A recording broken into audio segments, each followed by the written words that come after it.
Okay, story number 3 from our first Grafton Correctionals run.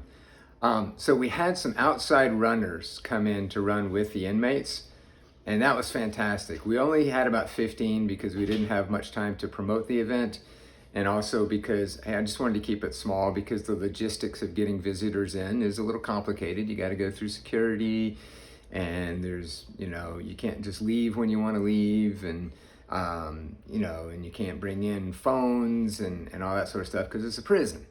So not everybody, would want to run a race in that environment, but several guys did. They were very excited about it because they just wanted to experience what that life is like. And one of the guys that came in to run was a younger guy.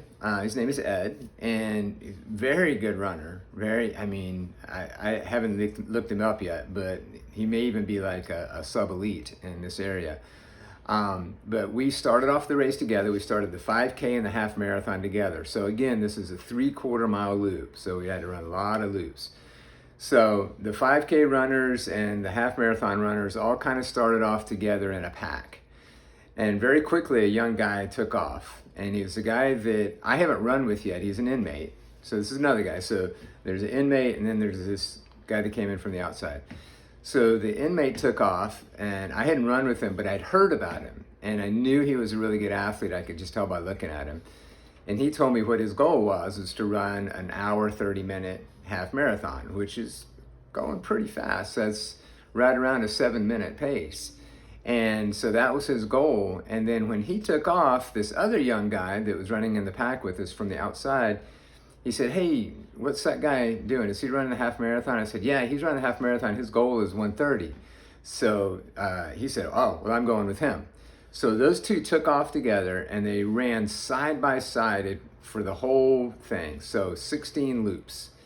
And they just ran, and the guy from the outside was pacing this young guy, coaching him the whole way. I heard him talking to him about, keeping his pace steady, working on his breathing, making sure that he's drinking, doing all the things that you need to do to successfully complete a race.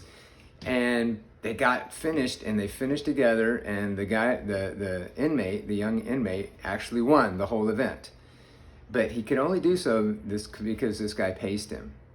And I've been talking with the pacer about this, and he's really excited about the impact he was able to have on this young guy's life. And he's considering becoming one of our mentors. And that's the thing that I really want to point out, is that we don't have to be like this great athlete. We don't have to do anything but what we're capable of doing. And the important thing is just be present with other people, because the pacing isn't so much about the advice and the talking, because when you're running 7-minute miles for 13 miles, you're not listening to a lot. You're just focusing on your breathing and that sort of stuff. And you're in that zone where you're not hearing a lot of different things.